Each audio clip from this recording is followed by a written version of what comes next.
বিসমিল্লাহির রহমানির রহিম। আসসালামু আলাইকুম। সবাই কেমন আছেন? আশা করি খুব ভালো আছেন সবাই। আমরা ঈদের সময় কি রান্না করেছিলাম এবং কি খেয়েছিলাম সেটা আজকে আমরা দেখাবো। প্রথমে বানিয়েছিলাম চটপটি, তারপরে পাঁপড় ভেজেছিলাম। পাঁপড় রেডি, পাঁপড় কিনে এনেছিলাম, এগুলোকে আমরা তেলের মধ্যে ভেজে নিয়েছি। ভাজা পোড়া সবাই খেতে পছন্দ করে, আর ছুটির মধ্যে তো ভাজা পোড়া খেতে খুবই ভালো লাগে। তারপরে আমরা ভেজে নিয়েছিলাম ফুচকা।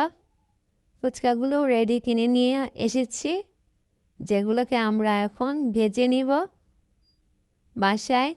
ফুচকা দিয়ে চটপটি খাবো আর পাঁপড়ও খাবো। আপনারা কে কি রান্না করেছিলেন আশা করি জানাবেন। এ তো গরম তেল দিয়ে দিয়েছি, এখন এর মধ্যে প্রথমে আমরা পাঁপড়গুলো ভেজে নিব।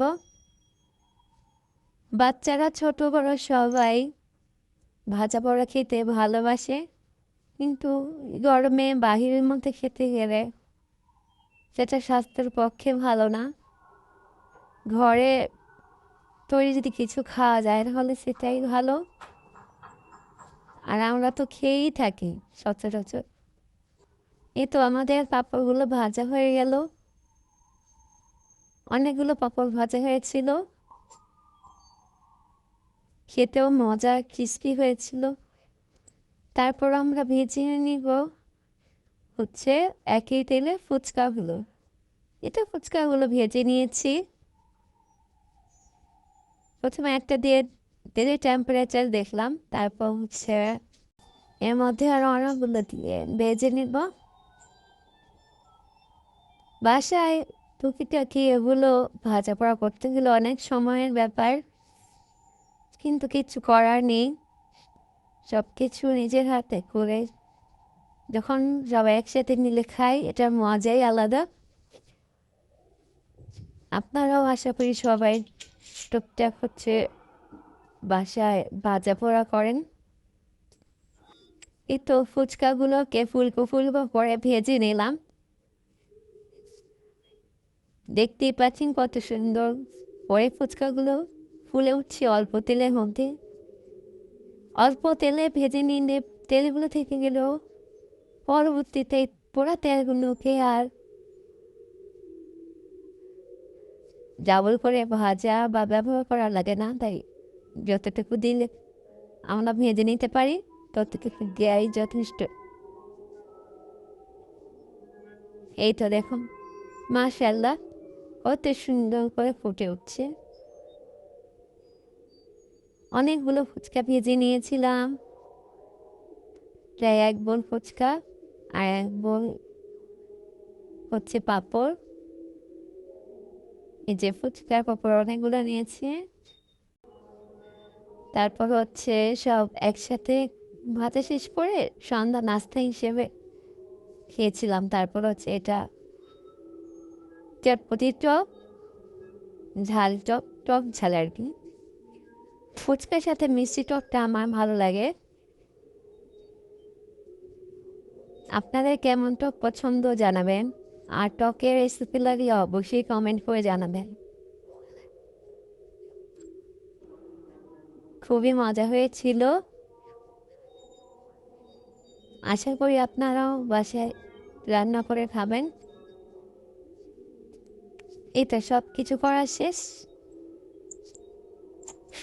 পাঁপড় ভাজা, ফুচকা ভাজা, টক বানানো, চটপটি সেদ্ধ করা, পেঁয়াজ, শসা, ধনিয়া পাতা। হ্যাঁ শোনা, এই তো দেখতেই পাচ্ছেন আমার বাচ্চা দুষ্টামি করছে। আসলে বাচ্চা মায়েদের কষ্টের কোনো শেষ নেই, তারপরও তার রাত সুখী আলহামদুলিল্লাহ। আচ্ছা, যাই হোক, আমরা আবার রান্নার বিষয়ে কথা বলছিলাম, ওগুলোই বলছি। এই তো বাটির মধ্যে সাজিয়ে নিচ্ছি, যদিও নিজেরাই খাবো, তারপরও সব কিছু সাজিয়ে খেতে সবাই পছন্দ করে। চটপটিটা সাজিয়ে নিয়ে মিক্স করে নিয়ে তারপরে খাওয়া শুরু করব। এটা পরে ভালো লাগবে। পাঁপড় খাওয়া হয়ে গেছে, সেটা শ্যুট করতে পারিনি। এখন চটপটি খাচ্ছি। এই তো চটপটি মশলা মিক্সড করে নিব। ডিম দিয়ে দিয়েছিলাম উপরে গ্রেট করা, তারপর আছে ধনেপাতা। এখন টক দিয়ে দেব, তাহলে হয়ে যাবে খাওয়ার উপযোগী। আপনারা কি বাসায় এবার ঈদে চটপটি রান্না করেছেন, নাকি বাইরে থেকে কিনে খেয়েছেন, সেটাও জানাবেন। আর আমার আইডিটা, চ্যানেলটা খুবই নতুন, সবাই সাবস্ক্রাইব করে পাশে থাকবেন।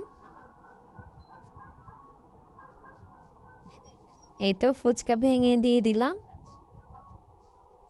এই দেখুন অবস্থা, কত বাটিতে আমার বর চটপটি খাবে। এই তো এক এক ফ্যামিলির এক একজনের জন্য রেডি করা হয়েছে। সবাই মিলে খাবো। সবাই ভালো থাকবেন, নিজের খেয়াল রাখবেন, বাচ্চাদের খেয়াল রাখবেন, আর প্লিজ সাবস্ক্রাইব করবেন। আসসালামু আলাইকুম।